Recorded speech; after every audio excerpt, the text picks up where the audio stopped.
Oh, hello friends. It is a lovely, lovely day here in Venice. The sun is out and I am going to meet today with Erica, and that is the girl that Steve kind of hooked up with the Venice Community Housing Project. So I'm going to go meet with them today. Didn't really get a lot of sleep last night. That pad thai that I did not endorse kind of came back up last night and I got really sick all throughout the night, so didn't get a lot of sleep and really embarrassed, but luckily my Airbnb hosts are cool. So yeah, we're gonna go take a drive over to the Venice Community Housing Project and meet with them.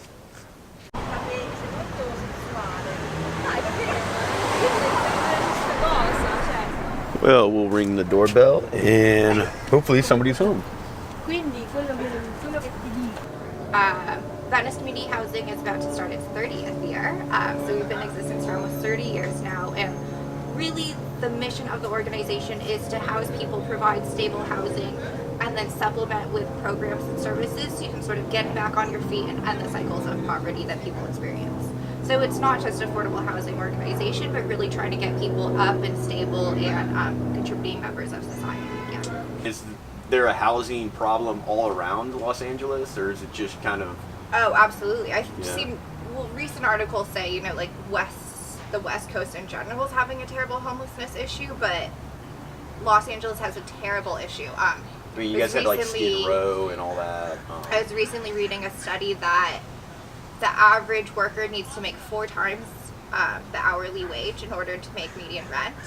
Wow. And in Los Angeles, accounting for housing rentals, 25% of the population meets the poverty line compared to 18.3% without housing. Alright. So I guess the biggest thing is why is there such like a pushback now against, kind of like the homeless community around here? It's definitely grown. So in the past few years, just from 2016 to 2017, homelessness in Los Angeles has increased by 23%. So it's far more noticeable since there's such an influx of people. I think also in terms of Venice specifically, there's been a lot of resident turnover. So there are people who've lived here 40 plus years versus people who have now lived here for like 2 to 5. And those are the people that are kind of pushing back? I think demographic wise, they're always going to be, older residents and new residents pushing back, but I think a majority are the new community members. I know Steve mentioned there's 57,000 homeless people. I mean, that's an insane number. Yes. And just like driving around, walking around, you see like all the kind of like little tent cities, I guess,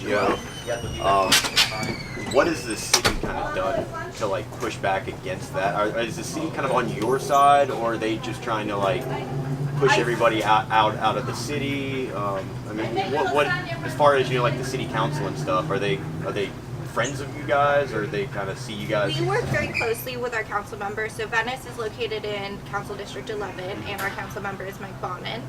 And we do work with him quite closely. Our current free storage Venice program at the Venice Boardwalk, in which homeless individuals can store their stuff, that was created in partnership with him. The Venice El Pacific site that we are looking to develop on is city owned, so he identified that spot. And in terms of like city and county wide, last year in the November election, we passed Measure Triple H, which provides an affordable housing bond. And then the county in March also passed Measure H, which sort of supplements services for that. So you see a larger, base of voters voting for homeless services and to make a difference now, which, funding sort of everything to get it started. Yeah, so that's funny you brought up that. So I have like a charity consultant, Kelly. I know you're watching, Kelly.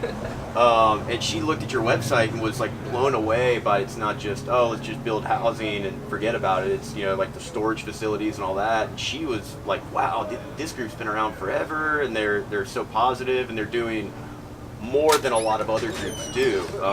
So what kind of, what's your biggest hurdle as a group? Is it more like finding volunteers, getting the money coming in? You know, what's that biggest hurdle that you guys could use help with? At this time, I would say, especially in West LA, gentrification and a lot of sentiments towards homelessness have changed a lot. You know, Venice has historically been a very inclusive and diverse community where the transient population was previously embraced. And a lot has changed recently where that's not necessarily the case anymore. So we have a lot of NIMBY sentiments. You know, if you were to build affordable housing elsewhere, you'd help more people. So a lot of that has changed, and we're sort of trying to educate, provide resources to say, no, you know, affordable housing in this area provides more inclusivity and diversity and sort of creates a better community. So, like, what kind of issues do you guys deal with in the terms of, you know, like having to promote through social media? What kind of challenges have you guys dealt with? Well, content is hard when you work for an affordable housing agency. So we don't have daily content that we can post. You know, it's easier to browse social media for fashion and pretty things and, you know, things that people want to click on and are interested in. But to have, to have content of our buildings, and because with affordable housing, like, things, our goal is that things remain stagnant, that people are housed and that they're living permanently and, you know, just sort of there and living their life. So we don't constantly have different things to promote, or, you know, just finding the content to post regularly is difficult, and finding followers for affordable housing or homeless services is not, you know, the base isn't as large as shoppers or other things. People looking at pretty cars. And all that. Exactly. Yeah.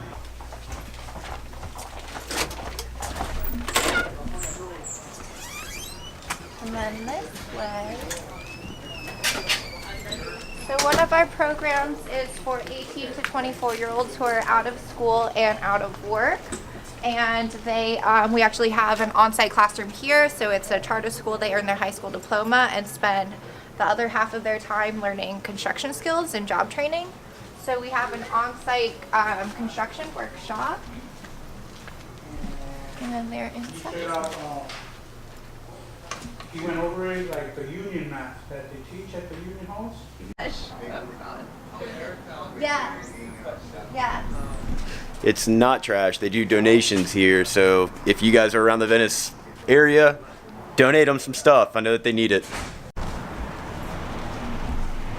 So Erica is taking more time out of her day. She's awesome, guys. And she's going to go show me one of the buildings that they manage and, you know, get people into, basically what they do. Everyone here is a permanent supportive housing property, so everyone here is an individual who was formerly homeless. I think there are about 12 units, and there are 3 businesses on the ground floor as well. So we are at another VCH building that they've got a bunch of residents in. I don't think we're going to be able to go inside and show you guys a unit. We will! Not a unit. Not a unit, but we're going to get inside kind of the courtyard area and show you guys all the cool stuff they're doing. And look at these murals and all that.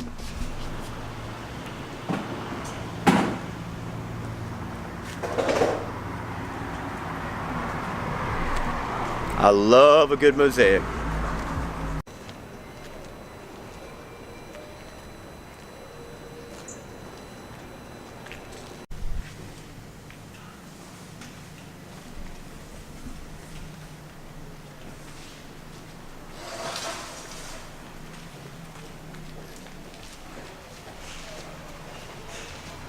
You can see there are mosaics throughout the whole building. I believe on each floor there are different themes following like aquatic life and different themes on each floor. So that was a productive couple hours with VCH. Unfortunately, the woman who was going to show me around her unit, she got a little held up. A lot of extra work kind of popped into her lap, so I didn't want to put her out. But seems like they're doing some great work here, and now I've just got to figure out where to go get something to eat around here. Not doing Thai food again, that's for sure.